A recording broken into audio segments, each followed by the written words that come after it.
Hey, good morning, everybody. It's Hammer. Today is Monday, June 9th, 2025. And I, of course, am here with the daily mortgage rate update. Appreciate y'all being here. I'm popping it on there. I'm going to start pushing the brand soon. Rate Sensei. What do y'all think about that? The Rate Sensei. Teaching you about what's going on with rates and the market. So we're going to roll out all of our rate products under that umbrella soon.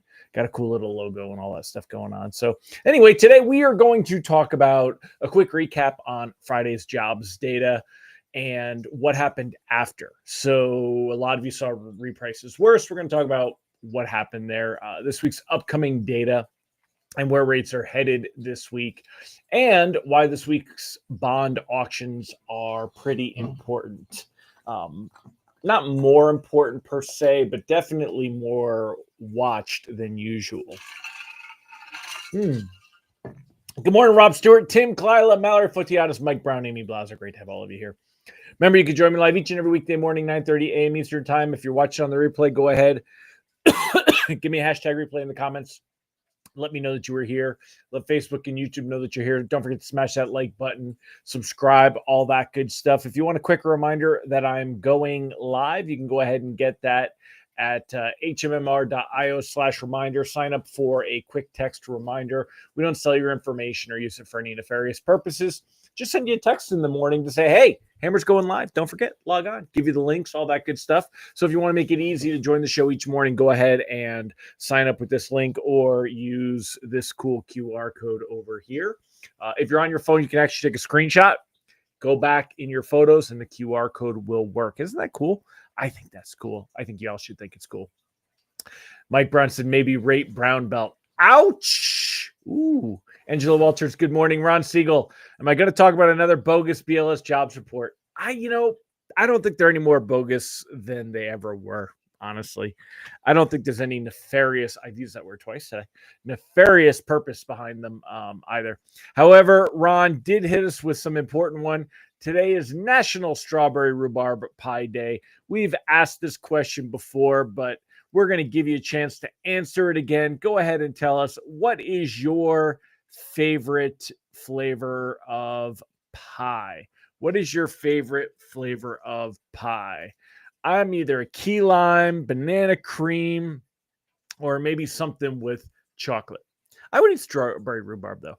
Why do we mix strawberry, which is sweet, yummy, with rhubarb? Isn't rhubarb like bitter and kind of nasty, right? Isn't it? I think. Am I getting this wrong? Just incompetent. Yeah, maybe. There's a lot of things I could pick on that the government is involved in, though, for sure, for shizzle. So anyway, I'm going to jump right in. From now on, I'm going to speed things up. I'm only going to say hi to the first handful of people that are jumping in, and everyone else that comes on. Well, I love you anyway, but we're going to go in. So, all right, let's go ahead and here. Oh, I can now, they do pop-ups from right in the middle. Change media. To switch your media, open the 3-dot media and click replace. Can I replace it with my, I can do different things. Isn't that weird? Okay. All right. So anyway, now that we got what we got going on this morning, go ahead and answer the question of the day. Since today is National Strawberry Rhubarb Pie Day, I'm going to go ahead, quick recap on what happened. Let's zoom in and go over. Got to refresh the page, which I figured would happen. There we go. Okay. So taking a look here at where we are at, let me just bump this up a little bit. There you go. All right. So here we are at this morning. Let's go ahead and I got to reload Presentify. Hold on. Presentify. There we go. Okay. Now, there we are. So if you take a look here, right here, this is Friday. Everything in front of this dotted line that you see right here, that is Friday. Everything on this side of it, everything on this side of it, of course, is today. This morning, we are flat on the day. So on Friday, this was the jobs data right here. This was the loss we got with the data. But after that data, as I said, often happens on Fridays after the jobs report, especially as the summertime. Remember, post Memorial Day weekend, we definitely do see a reduction in trading volume as traders take the weekend off. They take that Friday afternoon off. They do pay attention for the jobs data, and then they disappear. And what happens is we saw bonds just kind of drift lower on the day. We have not seen much of a correction. Right now, mortgage bonds are currently up a whopping 5 basis points on the morning. Not enough to improve anything all that much. If we take a look at what that means for your rate sheets, oh, what is that?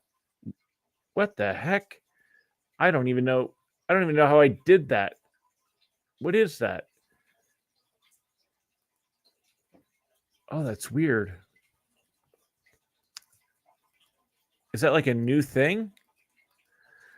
I don't know. I don't know how to get y'all. I don't even know what I'm talking about. Do you? Let's see here. I think it might have something to do with Restream. I don't know. That's so weird. Look at this. I have this little circle thing here. It's all over the place. What? I don't know how to use it. I don't know what to do. So anyway, if you take a look here, we saw last Wednesday that was our best pricing right about here. We were at 6.87. On Thursday, it was just a little bit worse than that, 6.89. Together, we could see here that these were our best scenarios here. If I do, is that? No, that just gives me, okay. So I don't know how I get that back again. That was so cool. All right. Oh no, I don't know. I don't know how I got it. All right. No, anyway, here we are. You can take a look at, Friday. It was 6.97 to end the day. It actually started the morning a little bit better. I have my pointer set up as a magnifier on Pointify. Oh, okay. I'll have to check that out, dude. How did I do that? How did you know that? Did you get Pointify? Dave Holland, you're killing me. It's a pooter screen. All right. So anyway, taking a look here, getting back on focus, 6.97. This is not the worst rates that we've seen anything, or even the worst rate sheets. I mean, we've seen exactly that same number many, many times already. Looking, just slightly worse here, definitely worse here, slightly worse here. So we're kind of right in the middle of what we have been in the past. Let me make this smaller now, and we'll bring this over. 10-year treasury yield, 4.50. There's no mysticism to that number. When we take a look at, where it's been, 4.53 is right about here. That's arguably our support, before we would see things continue to get worse. We did break it here. It was up for one day, and then it improved the next day. So when you see the red candlestick, that's the bad day right here, this one. And when you see the improvement, that was here. This went down, this went up. But other than that, like I said, 4.53-ish, that's our line in the sand. We're actually a little below it. Let me put that a little better. There we go. All right. So we're actually, there's a little bit of room before we have to worry about hitting support for the 10-year treasury yield. We'll see if we get up that far. So taking a look, though, the current trend you could see, not now.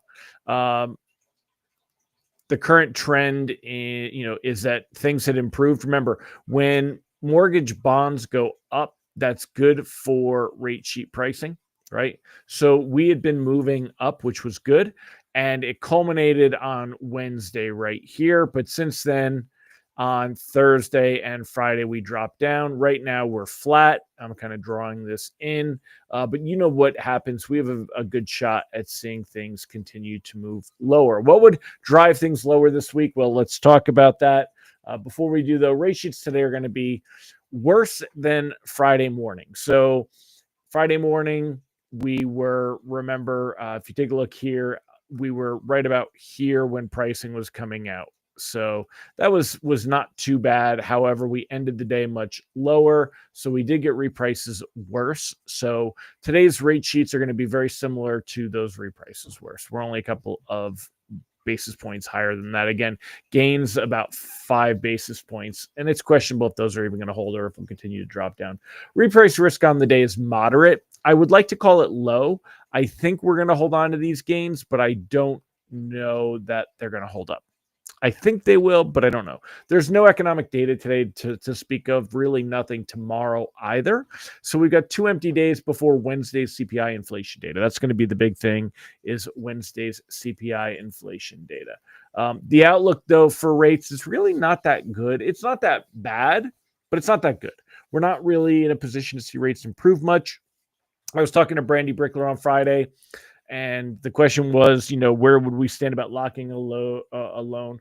Right now, I would go ahead and cautiously, I'm going to put this on here and then I'll put it on the screen. So actually, let me cancel and get rid of that. We're going to put it down here. All right.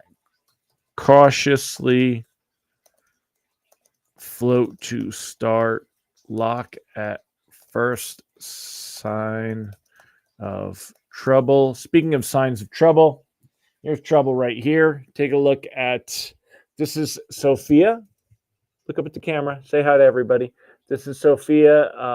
She is one of the Fosters. She managed to avoid getting squashed by my Jeep tire last week. And what you doing, pretty girl? And her brother. Where's your brother? Where's your brother, huh? Where's your brother? What's he doing? She's got to get fixed, and then she will be up for adoption. And somebody will be the lucky owner of her and her brother. They're bonded, we call that, when there's two of them that are really very much together. They play together, they eat together. They definitely appear to be brother and sister. And so anybody that adopts them will be strongly encouraged to adopt both of them. I don't think they'll break them up to adopt them, because I think they would miss each other. So here she is, pretty girl, Sophia. Where's George? George, come here, George. George is looking out the window, so we'll leave George there. But anyway, we got this girl here. Tomato pie is good, by the way. That's a Southern thing. Come here, George. Look at these eyes, these amber eyes. She go, pretty girl, huh? She's a pretty girl. Good for the camera. What you doing, George? You want to come up on the camera too? Come on. Come on. Come here.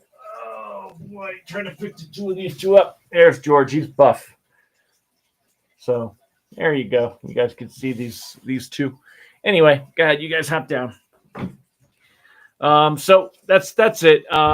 Wednesday, we're going to get the CPI inflation data. It is likely that the tariff stuff is going to start coming in. So let me go over some articles with you here. Take a look at the first article.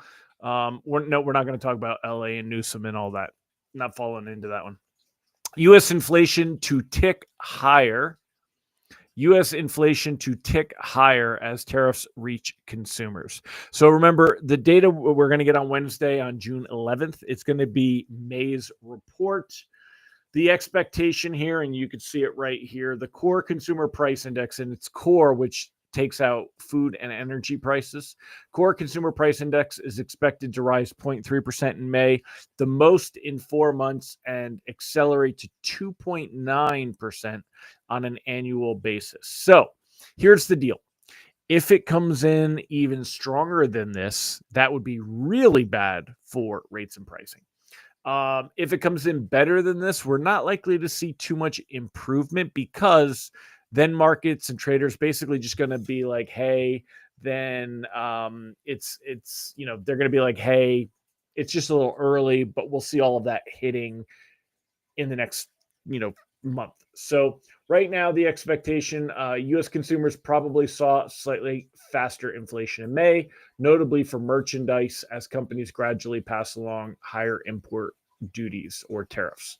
Prices of goods and services, excluding volatile food and energy costs, rose 0.3% in May, the most in 4 months, according to a Bloomberg survey of economists. Remember, that's what they're expecting. That's what they're forecasting. The so-called consumer price index climbed 0.2 in April, right? So that would be creeping higher.